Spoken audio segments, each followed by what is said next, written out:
He didn't raise his voice, just one sentence, and the whole town went silent. Dust hung in the air as the horse came to a stop, hooves striking hard against the ground. A man laughed somewhere behind her, cut short the moment Caleb stepped forward. Ivy's fingers trembled at her sides, still damp from washwater, her breath shallow as eyes closed in. Then his voice, low and steady, broke through it all, close enough she felt it more than heard it. No one moved, not even her. And somehow, that made it worse, or maybe something else entirely. Stay with this story. You won't want to miss what happens next. Morning in Dry Creek came slow, like it always did. Sunlight slipped over the low roofs and caught on dust that never quite settled. Hooves echoed down the main road, steady and unhurried. A wagon creaked past the general store. Someone laughed from the porch of the saloon. Coffee steamed in chipped tin cups. Caleb Turner rode in just after first light. You could tell by the way folks turned their heads. Not all at once, just enough. A glance here, a quiet shift there. He tipped his hat as he passed, and that was usually enough. Women straightened their skirts. A few stepped a little closer to the edge of the boardwalk, as if they might be noticed this time. He had a way of smiling that made people feel seen. That morning was no different. He reined in near the general store, boots hitting the ground with a soft thud. Someone handed him a folded receipt. He glanced at it, tucked it into his coat, and said something low that made the shopkeeper's wife laugh. Not loud, just enough to show she'd been chosen for a moment. Across the street, by a narrow wooden shed with a sagging roof, Ivy Carter stood with her sleeves rolled to her elbows. A line of washed shirts hung behind her, still dripping. Her hands moved steady, wringing out the last of the water from a collar worn thin at the edge. She didn't look up when Caleb rode in. Didn't need to. She already knew the rhythm of the town, knew when people gathered, when voices lifted, when eyes turned. She kept her head down, the way you do when you've learned that being unnoticed makes things easier. A bucket sat by her feet, water clouded from soap and dust. She reached in again, fingers finding the fabric without looking. The morning air carried the smell of wet cotton and wood smoke. "Mr. Turner," someone called. Caleb turned, smiling again. Easy, natural. He answered, nodded, stepped aside for a passing cart. His boots left faint prints in the dirt that would be gone by noon. Then, for a moment, the noise thinned. It wasn't silence, just a small break, like the pause between breaths. He looked across the street. Ivy felt it before she saw it. Not the kind of look people give when they're measuring or judging. Something quieter. It settled on her like the warmth of the sun, unexpected and hard to place. Her hands slowed. Just a little. She lifted her head. Not all the way. Enough to see the edge of the street, the line where the boardwalk met the dust. Enough to know he was still there. Caleb wasn't smiling now, not like before. His eyes rested on her, steady, as if he'd found something he hadn't been looking for. Someone behind him spoke. A question about cattle prices, maybe.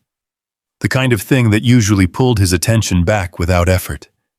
This time, it didn't. Ivy's grip tightened on the shirt in her hands. Water dripped from the hem, tapping against the wood beside her boots. She didn't step back. Didn't step forward either. Just stood there, caught in a moment that didn't belong to the rest of the morning. Then he moved. Not toward her, just enough to break the line of sight. He turned back to the man behind him, answered whatever had been asked, and the town found its rhythm again. Voices rose. Someone laughed too loud.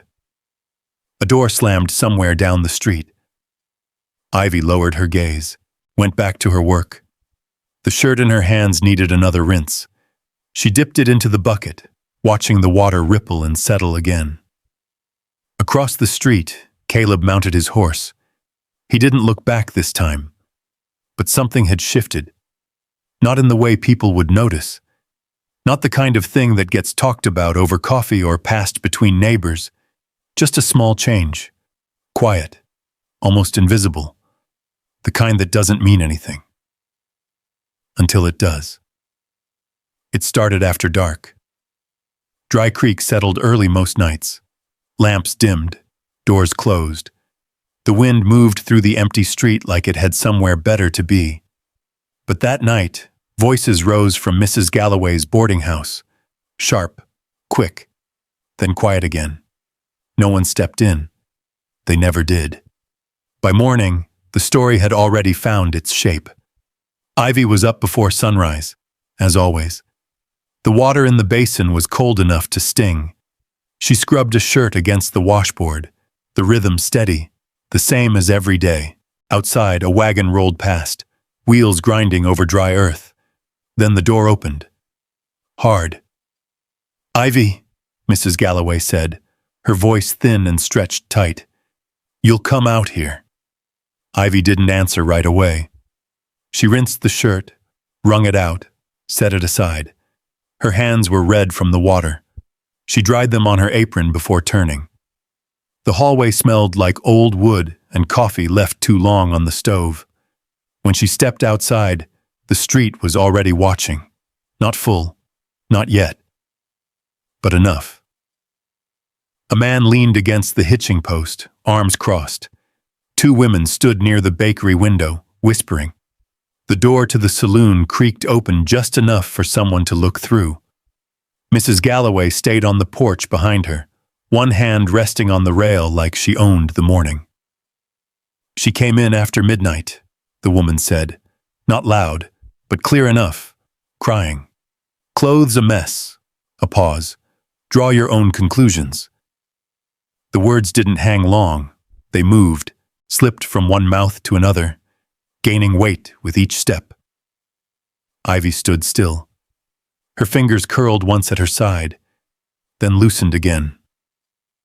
"That ain't proof of anything," someone muttered, but it wasn't said to help. It was said to keep the talk going. A man laughed under his breath. Another joined in. The sound spread easy, like something practiced. Ivy took one step forward, then stopped. "I didn't do anything wrong," she said. Her voice didn't carry far, just enough for the ones closest to hear. Mrs. Galloway let out a small breath, almost a smile. "That's what they all say." More people drifted closer, not rushing, just walking slow, like they had time, like this was something worth seeing.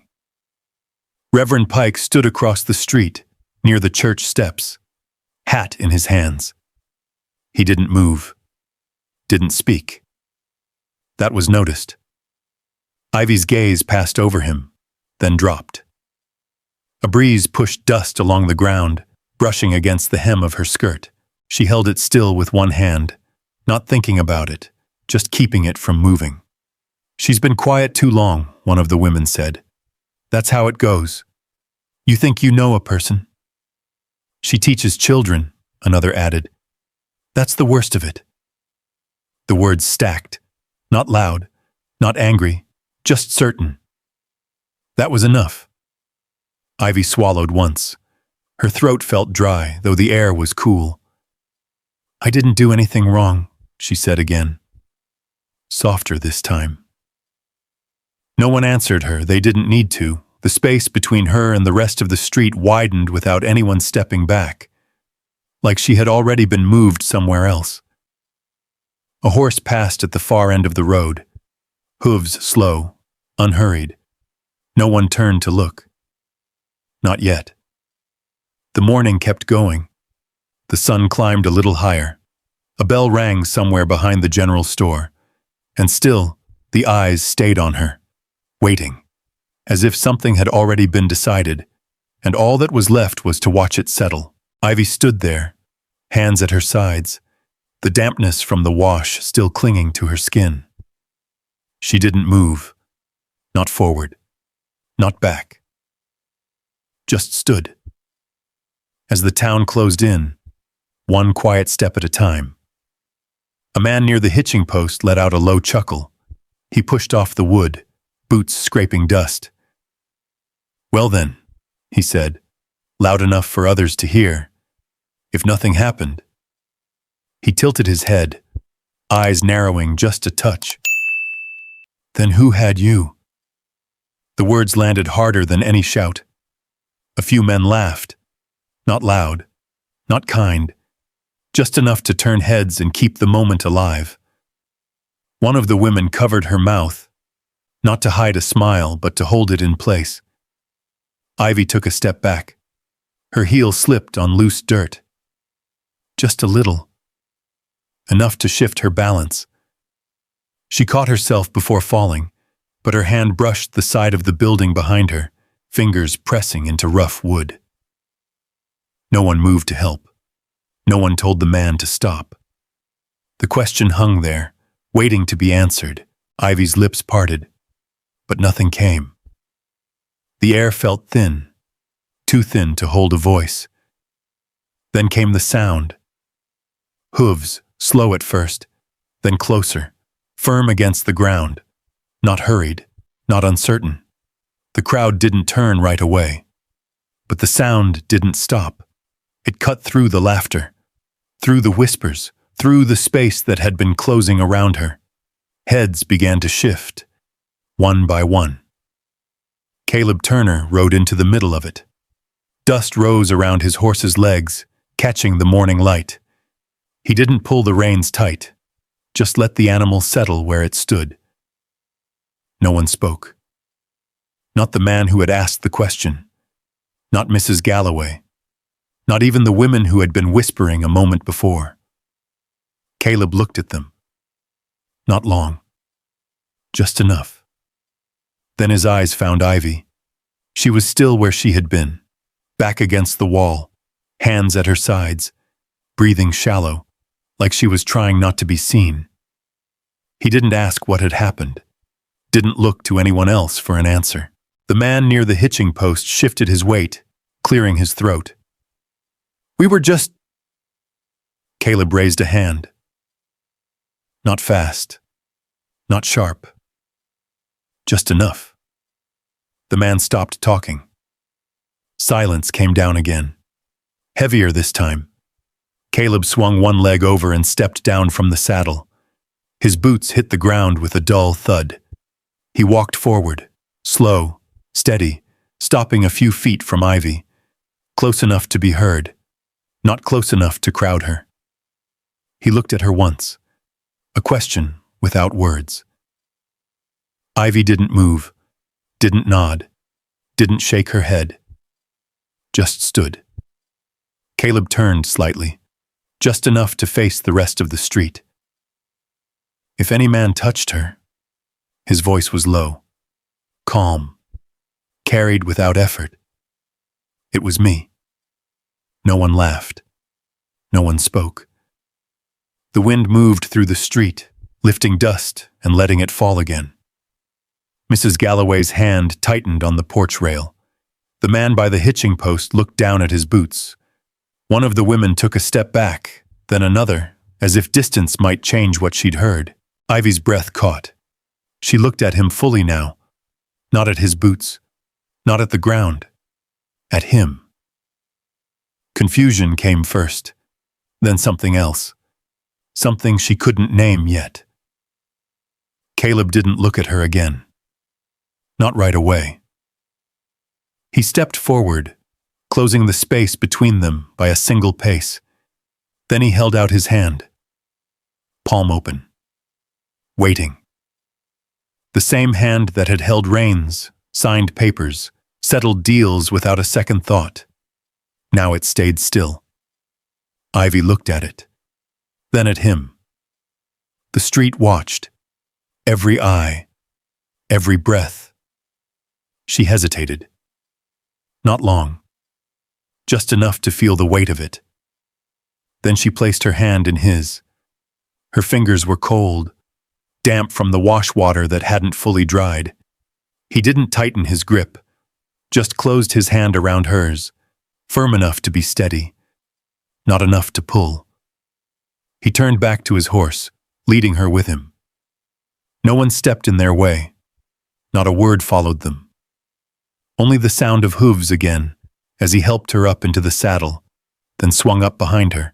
For a moment, they sat there. Still. Then Caleb nudged the horse forward.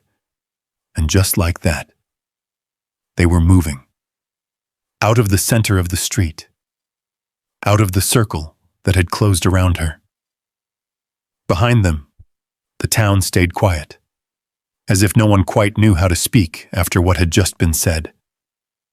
The road out of Dry Creek stretched long and pale under the sun. Dust followed them for a while, then settled back into the earth like nothing had happened. Ivy sat stiff in the saddle, hands resting where she didn't quite know to place them.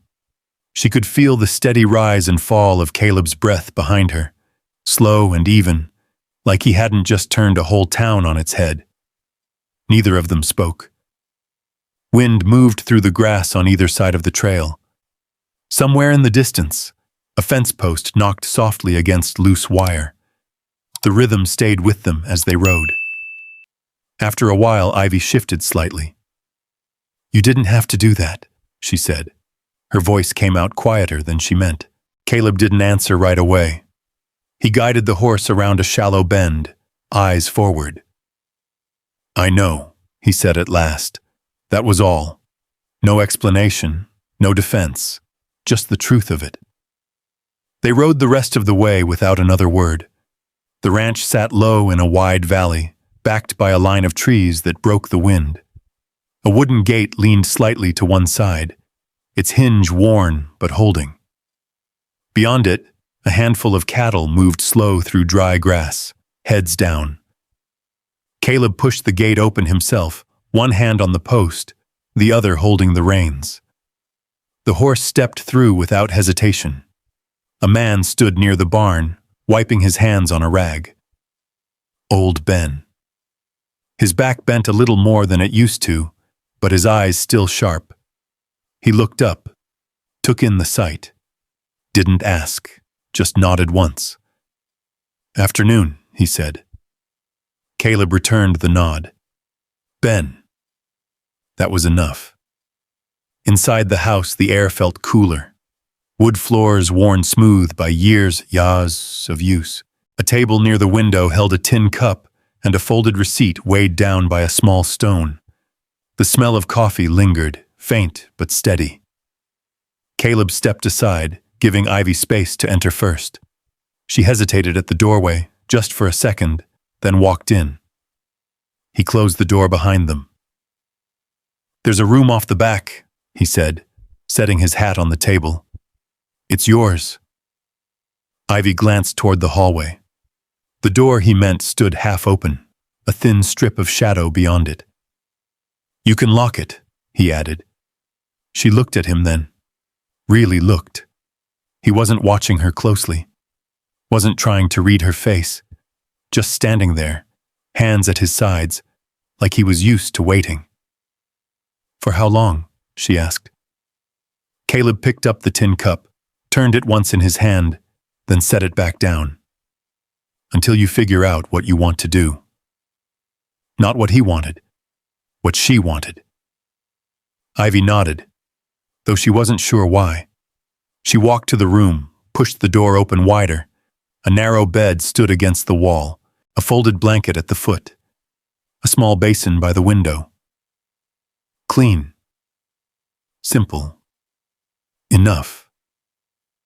She set her hands on the back of the chair near the bed, steadying herself.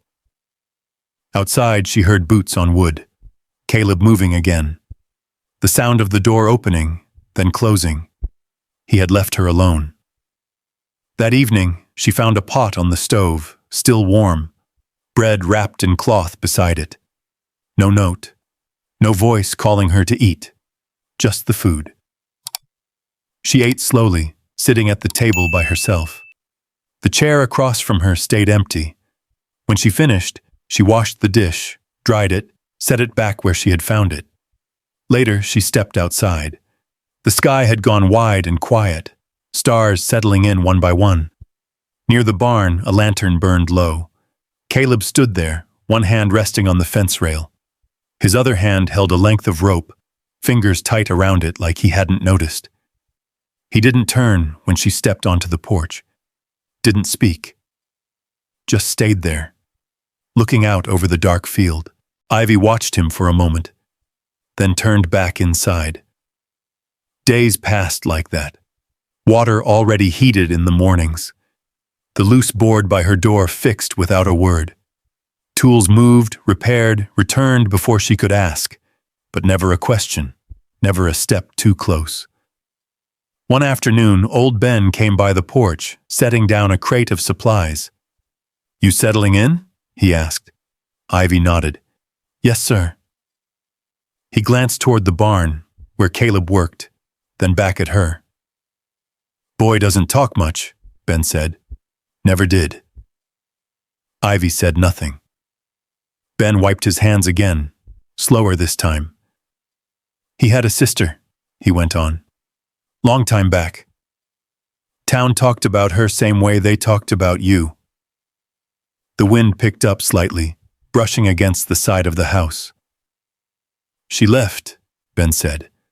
"Didn't come back." He didn't say more. Didn't need to. Ivy's gaze drifted toward the barn. Caleb stood in the same place, rope in hand, shoulders still. That night, he spoke.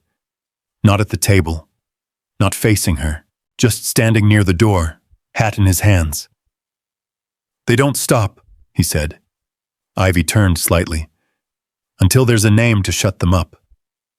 He looked past her, not at her. "We could fix that." The words settled in the room, quiet but heavy. "A marriage," he said, "if you want it. No step closer, no pressure, just the offer." Ivy didn't answer. Not right away.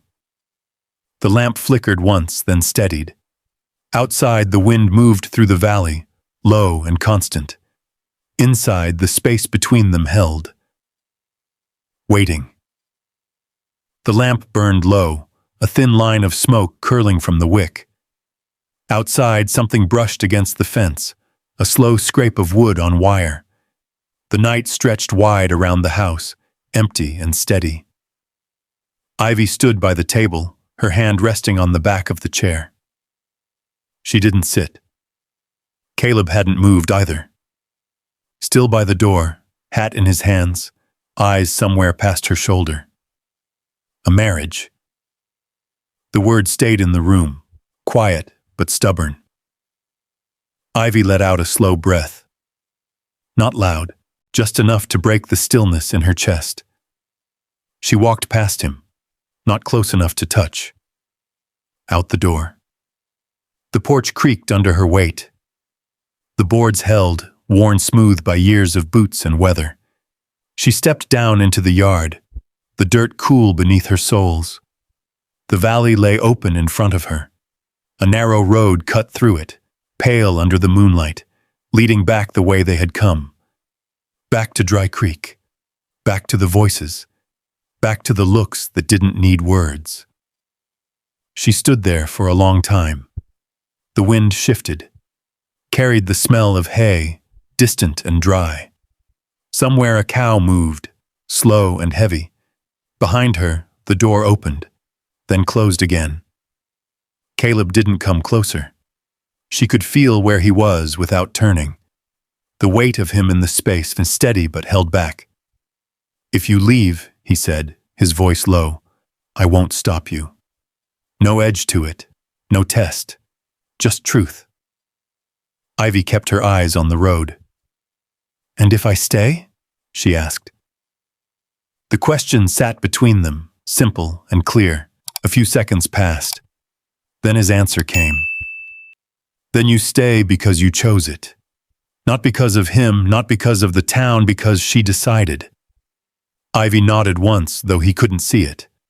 She stepped forward. Down off the last edge of the yard, onto the narrow path that led away from the house. Her skirt brushed against dry grass as she walked. One step, then another. The distance opened. The road waited. She walked a few paces, then stopped. The wind caught the edge of her sleeve, lifting it slightly before letting it fall again. She turned. Caleb stood where she had left him, just at the edge of the porch, not reaching, not calling her back, just there, waiting. Ivy walked toward him, slow, each step steady. She passed him without stopping, close enough to feel the warmth of him, the faint scent of leather and dust. Close enough that, if she wanted, she could have brushed his arm. She didn't. She went up the steps, paused at the door, then spoke. "I'm not staying because of what you said in that street." Her voice carried just enough. Caleb turned slightly. Ivy looked at him over her shoulder. "I'm staying because you didn't say anything after." The door opened. She stepped inside, didn't look back again. Morning came clear and bright. Dry Creek looked the same as always, dust in the street, doors open, coffee poured into the same tin cups. But when Caleb and Ivy rode in together, the sound of hooves carried farther. People noticed. They always did.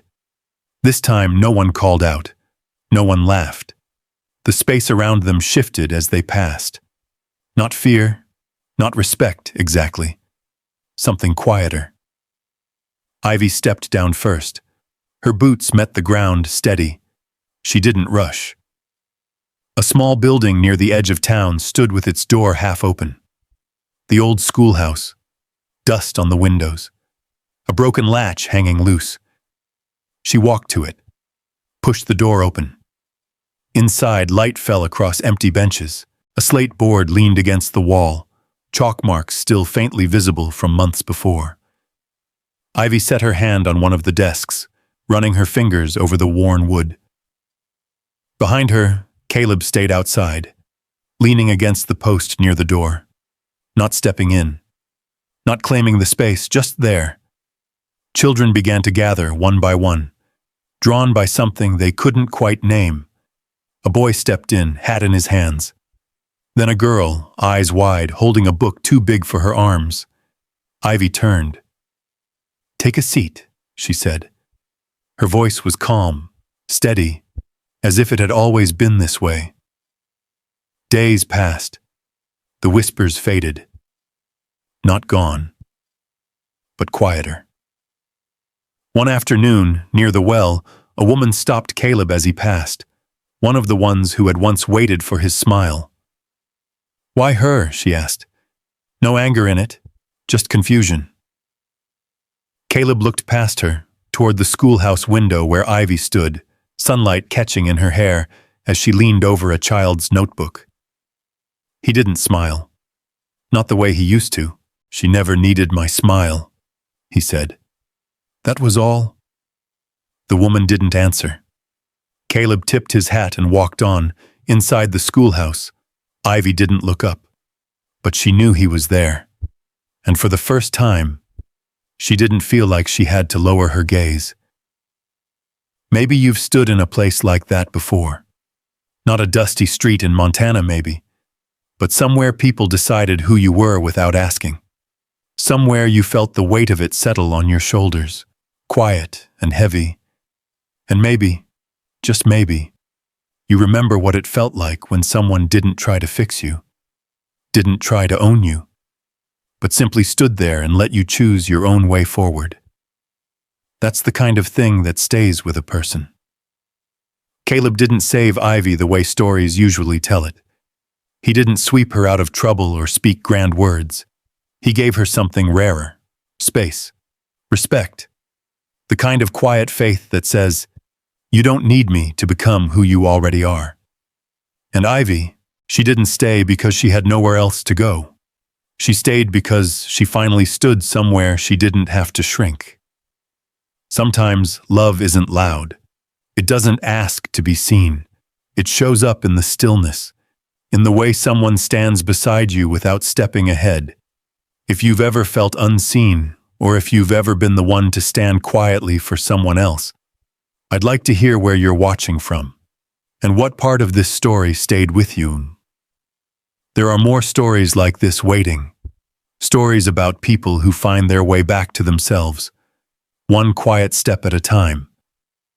If that kind of journey speaks to you, you're always welcome here.